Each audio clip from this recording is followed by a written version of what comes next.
Prosperity Bowl o Good Fortune Bowl. Ito ay Asian cultures o paniniwala na nagdadala ng swerte, kasaganahan, at magandang kapalaran sa buong taon.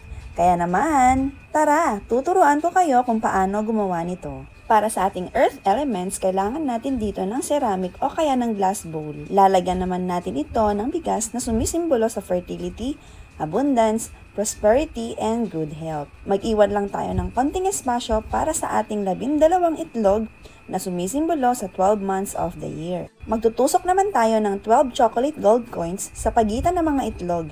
It represents the metal element na nagsisimbolize ng wealth and prosperity. Sa pinakagitna ay maglalagay tayo ng orange para sa happiness, good luck, and success.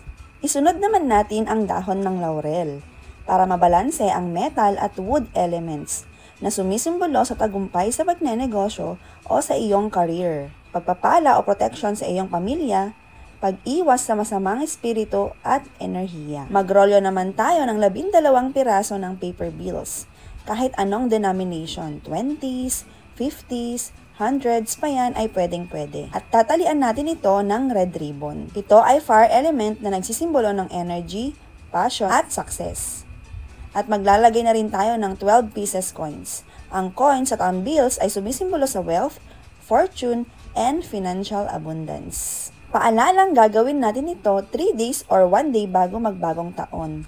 At sa lahat ng tradisyon na gagawin natin, itong bagong taon, ang pinaka-importante ay simulan mo na ang pagbabagong ikaw na may kaakibat na pananampalataya sa Diyos, kasipagan, at diskarte. Happy New Year, everyone!